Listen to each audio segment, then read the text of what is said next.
여러분 반갑습니다. 오늘 강성열 철학TV 제75강은 황금 50덩어리 상황의 개혁 정책이 되겠는데요. 이게 이제 상황의 모습이고, 황금 50덩어리를 준다고 하자 장대를 옮기는 장면입니다. 장대. 오늘 강의의 순서를 말씀드리도록 하겠습니다. 먼저 공손왕, 상황이라고 나중에 이름이 바뀝니다만은 그 인물과 생애, 그리고 공손자와 옥이라는 인물에 대한 이야기, 상황과 효공이 함께 펼쳤던 개혁 정책에 대한 이야기, 그리고 황금 50덩어리, 그리고 상황이 펼쳤던 변법이 어떤 성과를 가져왔는지 이런 내용으로 영상 꾸며봤습니다. 공손왕이라는 인물이 누굴까요? 자, 상황은 기원전 390년 중국 전국시대 진나라의 정치가라 이렇게 알고 있습니다만은 원래 상황은 위나라 공족의 후예였습니다. 그리고 시가 이제 공손이고 이름이 앙이었어요. 그래서 공손왕이 원래 이름입니다만은 이 상나라, 상땅을 분봉으로 받았기 때문에 나중에 상황으로 불리게 됐습니다. 이 상황은 북욱 강병 정책으로 진나라 효공을 설득하는 데 성공해서 좌서장, 실질적인 그 정책 추진자인데요. 등작은 이제 중간 정도 됐다고 그래요. 이걸 거쳐서 총리에 해당하는 대량조까지 승진했던 사람이 이 상황입니다. 그래서 대량조라고 하는 표설은 20등급 가운데 16등급에 해당하는데 그 위로는 이러한 4개의 벼슬, 그러니까 제후급밖에 없죠.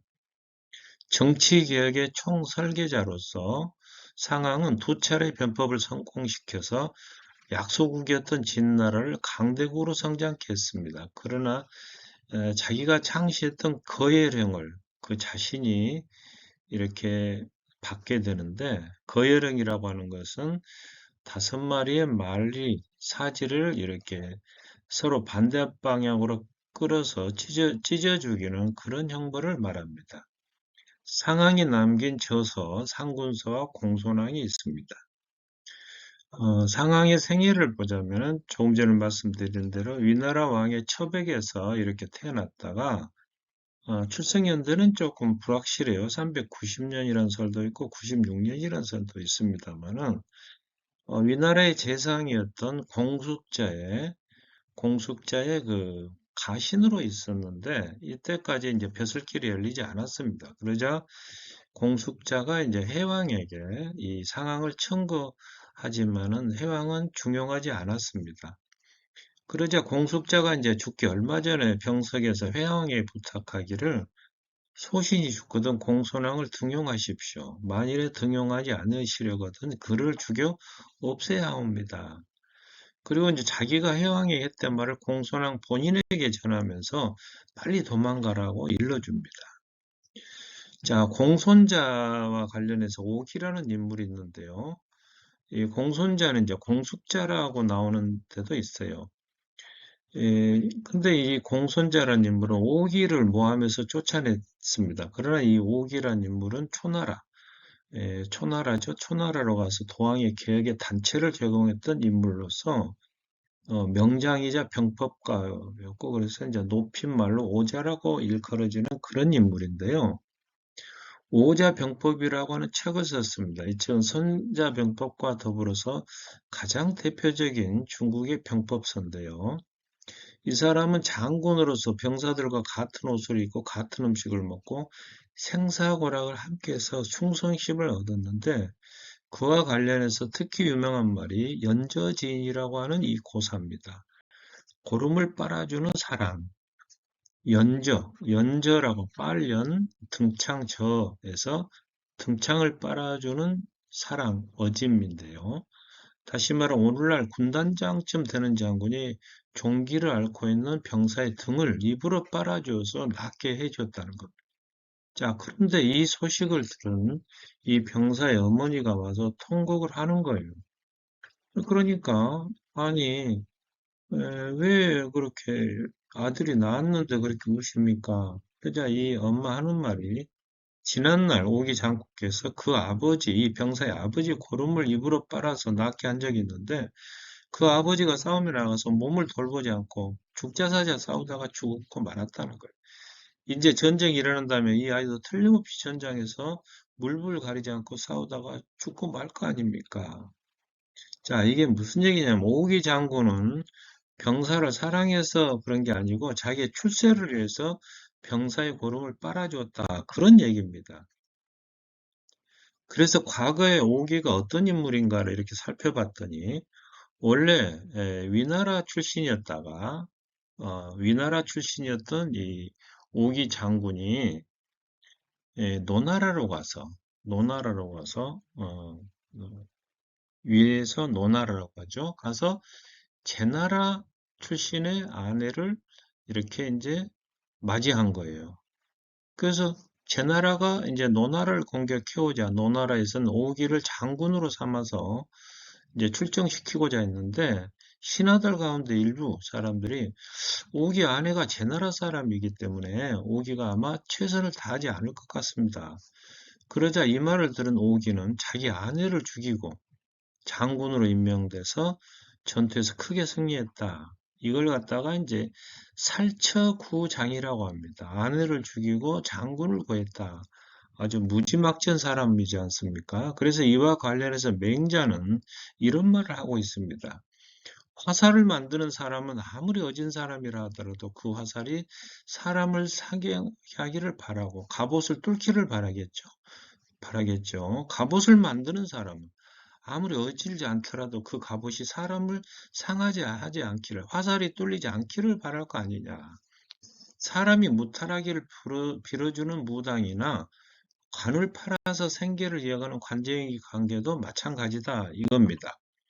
그렇기 때문에 우리가 직업을 선택할 때는 신중을 기하지 않을 수 없는데 화살 만드는 사람을 무조건 악하다고 할 수도 없고 방패 만드는 사람을 무조건 선하다고 할 수도 없다는 겁니다. 무병장수를 기원하는 무당을 선인으로 추앙할 수 없는 것은 그것은 무병장수를 빌어주는 것이 자기 직업이기 때문에 그래요. 관을 만드는 사람을 악하다고 할 수 없는 것이 관을 만들어서 많이 파는 것이 자기의 직업이기 때문에 그렇다는 겁니다. 그만큼 인간이 이기적이라는 것을 말하는데요. 공손자의 충고에 대한 상황이 어떻게 반응을 했을까요? 빨리 도망가라고 하는 공손자에게 공손왕은 빙그레 웃으면서 당신의 청거에도 저를 중용하지 않은 사람이 어찌 당신이 가는 대로 저를 죽이겠습니까?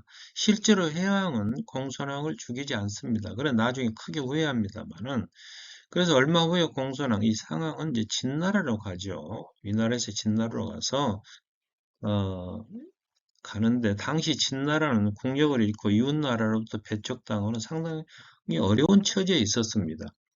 그래서 효공에게 이제 접근해서 개혁을 단행하는데 이때 마치 효공은 널리 인재를 구하고 있었던 때입니다. 이때 공손왕이 효공에 접근해서 진나라의 부국강병을 위해서는 먼저 낡은 법률과 제도를 개혁해야 합니다. 이렇게 주장을 하는 거예요. 이걸 변법이라고 합니다만은 여러 사람의 반대 의견이 있었지만 효공은 공손왕의 논리에 찬성해서 그를 자서장으로 삼아서 개정령을 제정해서 정치개혁에 착수하게 되는 겁니다. 이때 공손왕이 제정한 법은 엄벌주의, 엄하게 처벌하고 연좌제, 밀고 신상필벌들, 법률지상주의였는데요. 연좌제란 말씀 많이 들어보셨죠? 죄인의 죄를 가족에게까지도 함께 묻는 제도입니다. 그래서 대역죄라든가 왕가나 체제에 도전하는 자들은 그 죄인의 자녀나 부모, 형제는 물론이고 삼촌, 사촌, 그 밖에 친족에게까지 죄를 묻는 경우가 있어요. 심지어는 친지와 주변인들까지 사형을 시키거나 가산을 몰수하거나 그들을 노비로 삼는 때가 있었고 지금도 군 장교를 임용할 때는 국가보안법 위반 등에 대해서 신원조회를 한다는데 사실은 이제 우리나라에서는 이게 없어졌어요.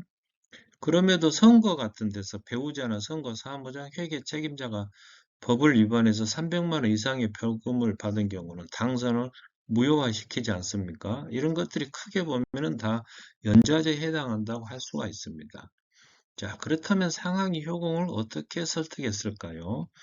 상황은 태감, 황간의 우두머리인데 이 경감에게 접근해서 이를 통해서 효공과 면담을 요청합니다. 근데 처음에 이제 말을 하자 효공은 졸면서 말을 듣지 않아요. 그리고는 상황이 물러가자 효공이 경감을 불러서 이제 책망하는 겁니다. 아니, 경은 어째서 그런 황당한 사람을 나한테 소개해 줬어. 그러는 이제 상황은 이에 굴하지 않고 다시 효공을 아련하기를 요청했고, 두 번째 만남은 이제 첫 번째보다는 많이 좋아졌지만, 그래도 효공은 여전히 불만을 나타낸 거예요. 세 번째 아련에서 효공은 이제 드디어 반가운 기색을 나타내면서 경감을 칭찬하지만은 그래도 상향을 등용하려고 하진 않았습니다.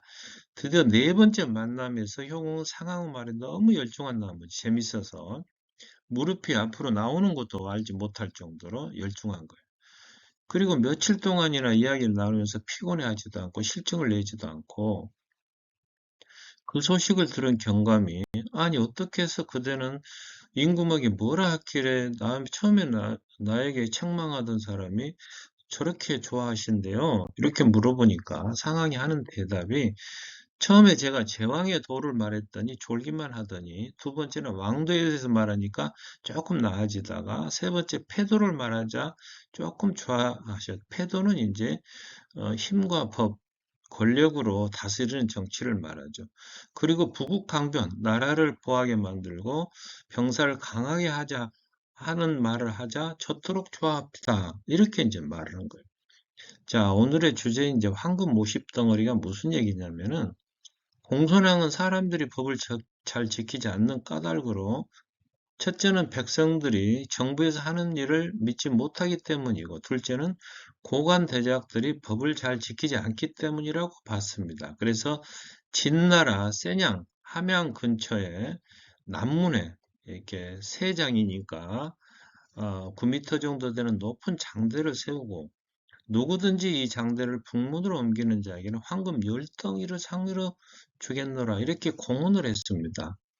백성들은 그래도 수상하게 여기서 아무것도 옮긴 자가 없어서 그래서 이제 공손왕은 상금을 50덩으로 올렸습니다. 그러자 호기심 많은 어떤 사람이 장대를 북문으로 옮겼어요. 그러자 즉석에서 황금 50덩어리를 상으로 준 겁니다. 이것은 나라가 결코 백성을 속이지 않는다는 사실을 이제 보여주는 거죠.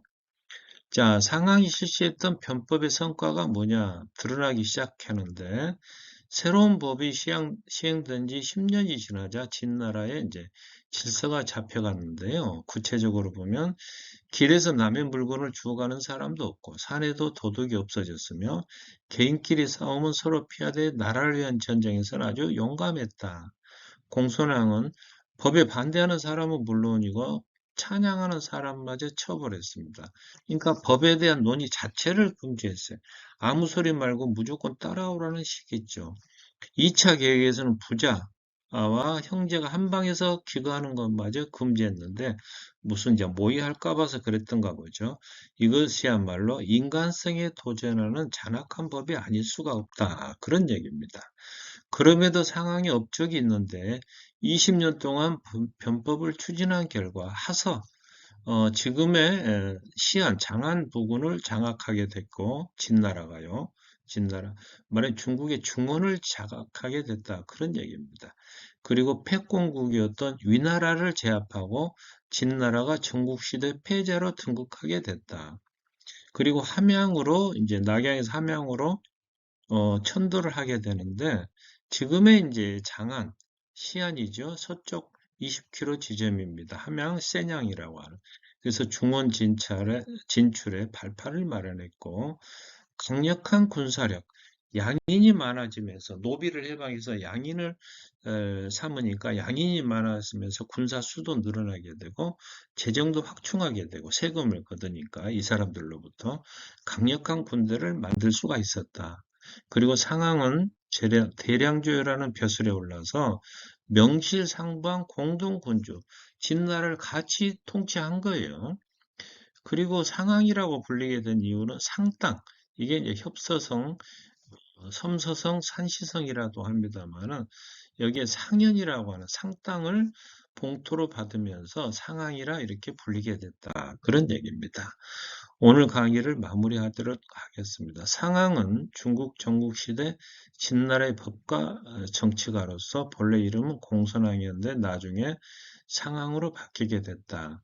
진나라 효공을 설득해서 변법, 부국 강병의 정책으로 진나라를 강국으로 만들었다. 그런 얘기고 새로운 법이 시행된 지 10년이 지나자 진나라는 질서가 잡혀갔고 20년 후에는 전국시대 패자로 등극하게 됐다. 그리고 이제 상항은 명실상부한 공동군주로서 역할을 맡았고 상땅을 봉토로 받았기 때문에 상항이라고 불리게 됐다. 그런 얘기입니다. 오늘도 영상이 좋으셨다면 구독과 좋아요 부탁드리면서 그거 끝까지 시청해 주셔서 감사합니다.